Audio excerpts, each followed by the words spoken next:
Capítulo 17. Mientras Sir Walter y Elizabeth probaban fortuna en Laura Place, Anne renovaba una antigua y muy distinta relación. Había visitado a su antigua institutriz y había sabido por ella que estaba en Bath una antigua compañera que llamaba su atención por haber sido bondadosa con ella en el pasado y que, a la sazón, era desdichada. Miss Hamilton, por entonces, señorita Smith, se había mostrado cariñosa con ella en uno de los momentos en que más se aprecia esta clase de gestos. Anne había llegado muy apesadumbrada al colegio, acongojada por la pérdida de una madre profundamente amada, extrañando su alejamiento de la casa y sintiendo como puede sentir una niña de 14 años, de aguda sensibilidad, en un caso como ese. Y la señorita Hamilton, que era 3 años mayor que ella, y que había permanecido en el colegio un año más, debido a falta de parientes y hogar estable, había sido servicial y amable con Anne, mitigando su pena de una manera que jamás podría olvidarse. La señorita Hamilton había dejado el colegio, se había casado poco después, según se decía, con un hombre de fortuna, siendo esto todo lo que Anne sabía de ella, hasta que el relato de su institutriz le hizo ver la situación de una manera muy diferente. Era viuda y pobre. Su esposo había sido extravagante y, a su muerte acaecida 2 años antes, había dejado sus asuntos bastante embrollados. Había tenido serias dificultades y, sumada a tales inconvenientes, una fiebre reumática que le atacó las piernas, la había convertido en una momentánea inválida. Había llegado a Bath por tal motivo y se alojaba cerca de los baños calientes, viviendo de una manera muy modesta sin poder pagar siquiera la comodidad de una sirvienta y, claro está, casi al margen de toda sociedad. La amiga de ambas garantizó la satisfacción que una visita de la señorita Elliot daría a la señorita Smith. Y Anne, por lo mismo, no tardó en hacerla. Nada dijo de lo que había oído y de lo que pensaban en su casa. No despertaría allí el interés que debía. Solamente consultó a Lady Russell, quien comprendió perfectamente sus sentimientos y tuvo el placer de llevarla lo más cerca posible del domicilio de la señorita Smith en Westgate. Se hizo la visita, se restablecieron las relaciones. Su interés fue recíproco. Los primeros 10 minutos fueron embarazosos y emocionantes. 12 años habían transcurrido desde su separación y cada una era una persona distinta de la que la otra imaginaba. 12 años habían convertido a Anne de la floreciente y silenciosa niña de 15 años en una elegante mujer de 27, con todas las bellezas, salvo la lozanía y con modales tan serios como gentiles. Y 12 años habían hecho de la bonita y ya crecida señorita Hamilton, entonces en todo el apogeo de la salud y la confianza de su superioridad, una pobre, débil y abandonada viuda, que recibía la visita de su antigua protegida como un favor. Pero todo lo que fue ingrato en el encuentro pasó bien pronto y solo quedó el encanto de recordar y hablar sobre los tiempos idos. Anne encontró en la señorita Smith el buen juicio y las agradables maneras de las que casi no podía prescindir, y una disposición para conversar y para ser alegre que realmente la sorprendieron. Ni las disipaciones del pasado había vivido mucho en el mundo, ni las restricciones del presente, ni la enfermedad, ni el pesar parecían haber embotado su corazón o arruinado su espíritu. En el curso de una segunda visita habló con gran franqueza y el asombro de Anne aumentó. Difícilmente puede imaginarse una situación menos agradable que la de la señorita Smith. Había amado mucho a su esposo y lo había visto morir. Había conocido la opulencia. Ya no la tenía. No tenía hijos para estar con ellos unida a la vida y a la felicidad. No tenía parientes que la ayudaran en el arreglo de embrollados negocios y tampoco tenía salud que hiciera todo esto más llevadero. Sus habitaciones eran una ruidosa salita y un sombrío dormitorio detrás. No podía trasladarse de una a otra sin ayuda, y no había más que una criada en la casa para este menester. Jamás salía de la casa que no fuera para ser llevada a los baños calientes. Pese a esto, Anne no se equivocaba al creer que tenía momentos de tristeza y abatimiento en medio de horas ocupadas y alegres. ¿Cómo podía ser esto? Ella vigiló, Observó, reflexionó y finalmente concluyó que no se trataba nada más que de un caso de fortaleza o resignación. Un espíritu sumiso puede ser paciente. Un fuerte entendimiento puede dar resolución. Pero aquí había algo más. Aquí había ligereza de pensamiento, disposición para consolarse, poder para transformar rápidamente lo malo en bueno y de interesarse en todo lo que venía como un don de la naturaleza, lo que la mantenía olvidada de sí misma y de sus pesares. Era este el don más escogido del cielo, y Anne vio en su amiga uno de esos maravillosos ejemplos que parecen servir para mitigar cualquier frustración. En un tiempo, le informó la señorita Smith, su espíritu había flaqueado. No podía llamarse a la sazón inválida, comparando su estado con aquel en que estaba cuando llegó a Bath. Entonces era realmente un objeto digno de compasión porque había cogido frío en el viaje y apenas había tomado posesión de su alojamiento cuando se vio confinada al lecho presa de fuertes y constantes dolores. Todo esto entre extraños, necesitando una enfermera y no pudiendo procurársela por sus apremios económicos. Lo había soportado, sin embargo, y podía afirmar que realmente había mejorado. Había aumentado su bienestar al sentirse en buenas manos. Conocía mucho del mundo para esperar interés en alguna parte, pero su enfermedad le había probado la bondad de la patrona del alojamiento. Tuvo además la suerte de que la hermana de la patrona, enfermera de profesión y siempre en casa cuando sus obligaciones se lo permitían, estuvo libre en los momentos en que ella necesitó asistencia. Además de cuidarme admirablemente, decía la señorita Smith, me enseñó cosas valiosísimas. En cuanto pude utilizar mis manos, me enseñó a tejer, lo que ha sido un gran entretenimiento. Me enseñó a hacer esas cajas para guardar agujas, alfileteros, tarjeteros, en las que me encontrará usted siempre ocupada y que me permite los medios de ser útil a una o dos familias pobres de la vecindad. Debido a su profesión conoce mucho a la gente, conoce a los que pueden comprar y dispone de mi mercadería. Siempre escoge el momento oportuno. El corazón de todos se abre tras haber escapado de grandes dolores y adquirido nuevamente la bendición de la salud, y la enfermera Rook sabe bien cuándo es el momento de hablar. Es una mujer inteligente y sensible.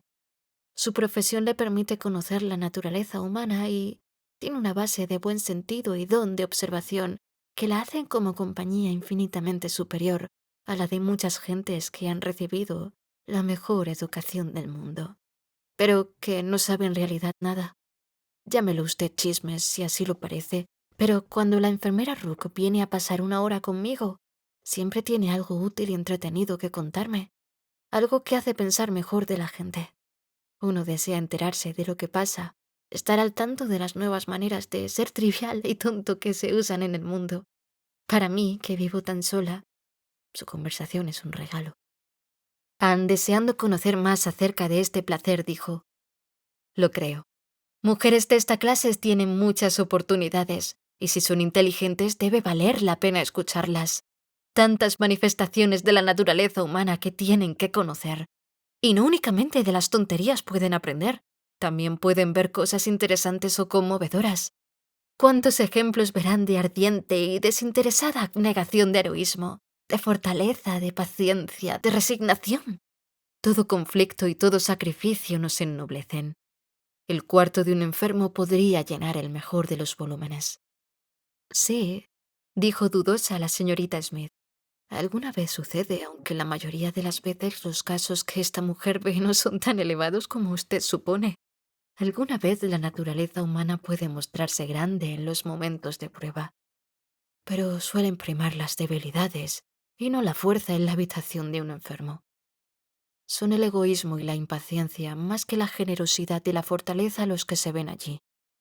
Tan infrecuentemente es la verdadera amistad en el mundo, y por desdicha, hablando bajo y trémulo, hay tantos que olvidan pensar con seriedad hasta que es demasiado tarde.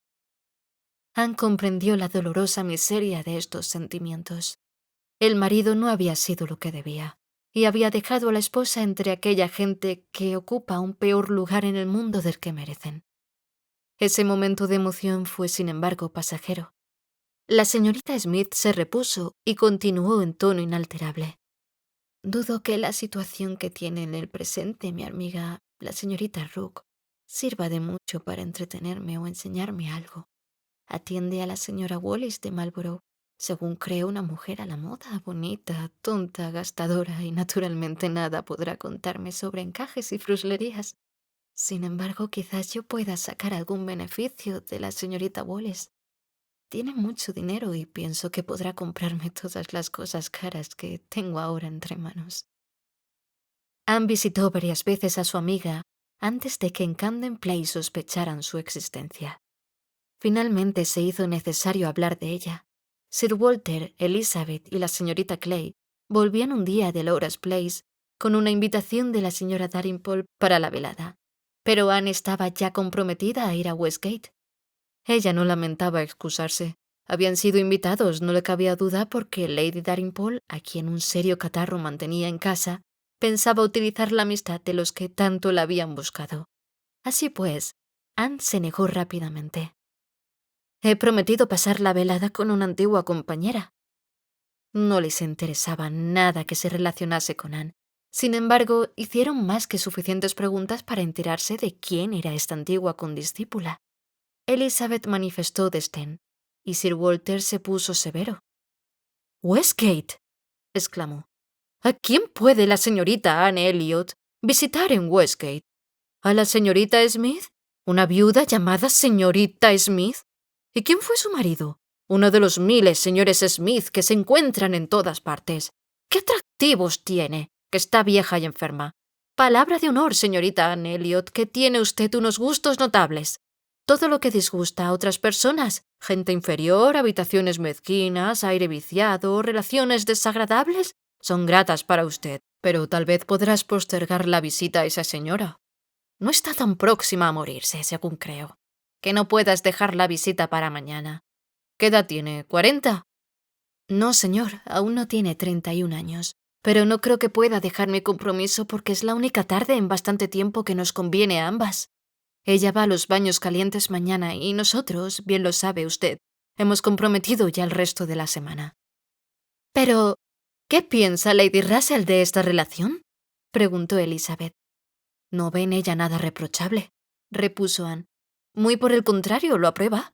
Casi siempre me ha llevado cuando he ido a visitar a la señorita Smith. Westgate debe estar sorprendido de ver un coche rodando por su pavimento, observó Sir Walter. La viuda de Sir Henry Russell no tiene armas que pintar, pero pese a ello, es el suyo un hermoso coche, sin duda digno de llevar a una señorita Elliot. Una viuda de nombre Smith que vive en Westgate. Una pobre viuda que escasamente tiene con qué vivir y de 30 o 40 años, una simple y común señora Smith, el nombre de todos en todo el mundo.